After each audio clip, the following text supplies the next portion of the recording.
everybody, it's Chloe here, and here I am. Today I'm going to share with you a little bit about how I use MuseScore in my composition. So how's everyone doing this week? I hope you're all good. I hope that you've had a really productive week and got lots done. I was really lucky this week. I managed to get another YouTube video made, so that was good progress, woohoo! And I also managed to finish my next song for the album. Yes, really happy about that. So I'm on target, managed to post on my Instagram every single day, also another target, so just gotta keep at it, keep to the goals. So in today's video I'm going to share with you how I use a program called MuseScore to help me with my songwriting. This is something that I've been using for quite a while now. So what I used to do, well, I suppose what I do when I first write a song, because you know, I'm just getting the ideas down on paper as quickly as I can when I'm writing a song. So I usually have the recorder going so that if I sing something or if I play something and then I can't remember what it is, then I can just set the recorder off again, listen to what I did, and then carry on from there. But I also make notes on paper, and the notes on paper just tend to come out looking something like this. Yeah, so as you can see, that's extremely messy, and sometimes when I come back to it, for example, if I've got something like this, if I come back to that after a long time, I often haven't got a clue how it's gonna go, and obviously I'm not writing down the rhythm there, I'm just writing down the notes and the rough kind of approximation of where they are on the keyboard, so it's really not entirely satisfactory.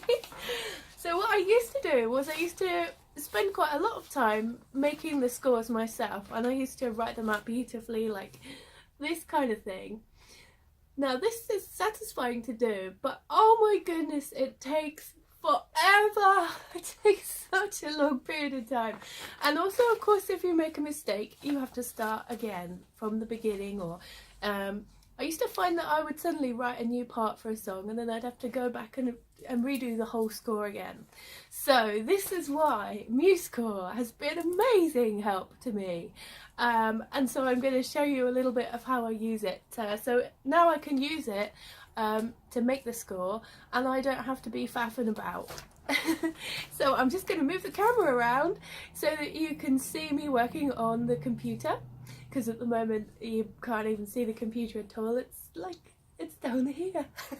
Yeah, it's right down here and you can't see it. Hey! Okay, so here we are at my desk. So I recorded the whole of that section and then went back to it and found out that the screen was completely out of focus. So obviously that is unhelpful, and we're going to try a different way of doing this. So let's hope that this one actually works. So here I am in MuseScore. This is the song I'm working on this week, and I'm just going to show you some of the features of MuseScore. So what I'm going to do is I'm going to show you copy and paste. So here's me moving stuff around. So I can just cut that bit and then move it up to here. And then I'm going to show you how I input notes. And what I'm going to do is I'm going to copy this bit here, because if I actually put in a new bit, that will take a long time and probably a bit too long for a video. So here we are, I've picked a quaver at the top here and no input, and I'm just going to start copying that part in. So you can hear that as I'm pressing the note, you can actually hear the note that you've put in, which is obviously extremely helpful, because if you decided to put in the wrong note, you pretty soon know, because you can hear that you've done it wrong. And this is what I have to do to make that into a B flat.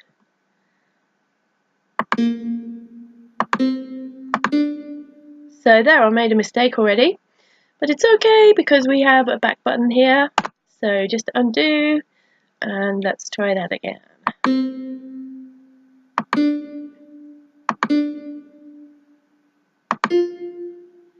So this note needs a tie, so I'm just going to add in the next note that's going to be tied to, and then go up the top here.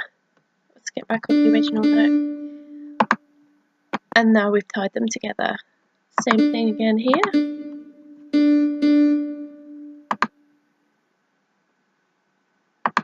and another G. And so now that first part has disappeared from the screen, so I'm just going to move the screen around a little bit so we can see what we're doing. Add in another G, and those ones also have to be tied together. So when I was first started using this program, obviously took me a while to learn it. So if you're starting out, probably take you a little bit longer to write your music in at first. But once you get going with it, it's really such a help.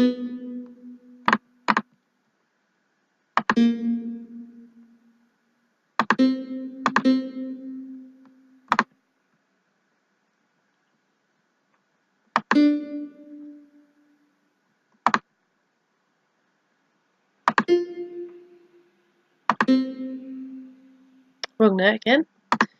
Let's try that again. Needs to be a D.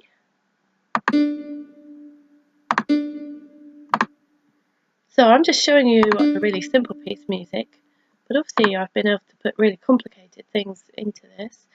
And the great thing is that I can try out lots of different parts.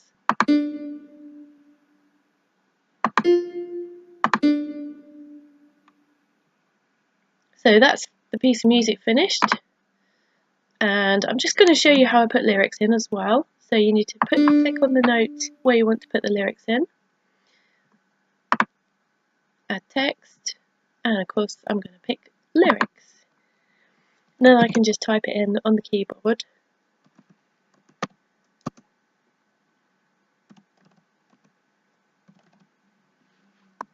And there we go, we got the lyrics in. So let's have a listen, see if it's actually turned out how I wanted it to.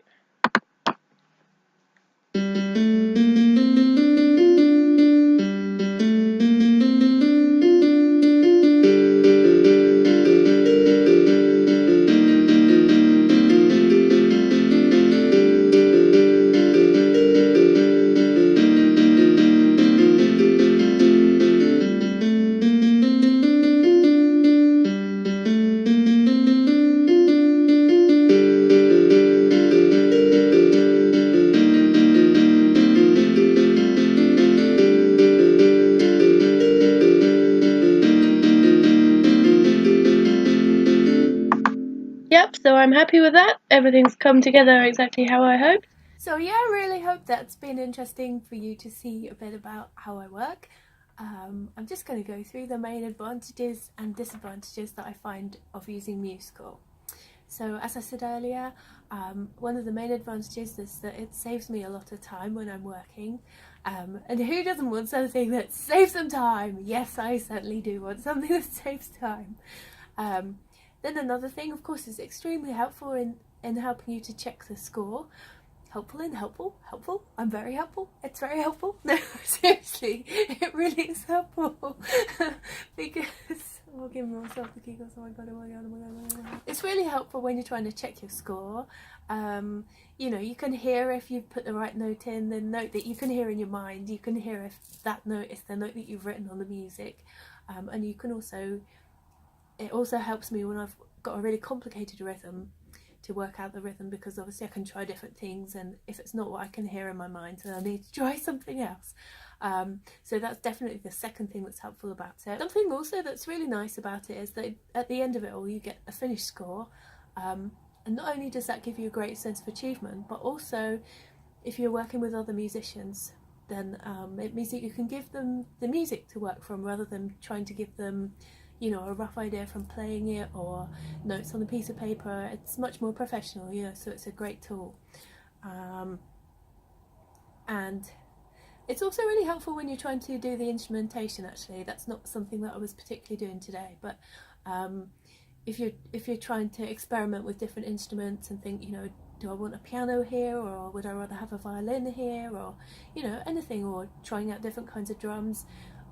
There's so many different options, and you can hear them all and then think, well, you know, actually I don't like that, or yeah, that's exactly what I want. And the last thing that's really helpful is that when you finish your score, or even actually before you finish the score, at any time you can save it and export it as a MP3 or a WAV file, and so then when you're walking around you can listen to it, think, oh yeah, it's progressing well, or, you know, maybe you get a new perspective or if you listen when you're away from the computer.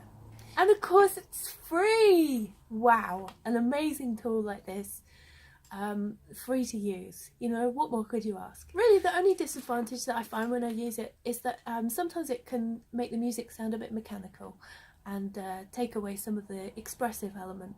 Although a lot of that you can put back in if you put in the effort to do the articulation and the dynamics. That's the different changes in volume and the different changes in attack. You know, how hard you press the key if it was a piano. So yeah, that's really the main disadvantage I find, and sometimes I realise that it's taken me away from composing at the piano or using the keyboard, and so I have to kind of be a bit wary of that because obviously you don't want everything to sound mechanical. Anyway, I really hope today's video has been interesting to you. Thank you so much for listening.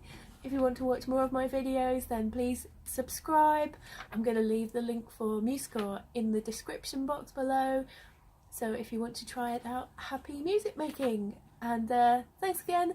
Have a lovely week, and I'll see you next week. Take care. Bye.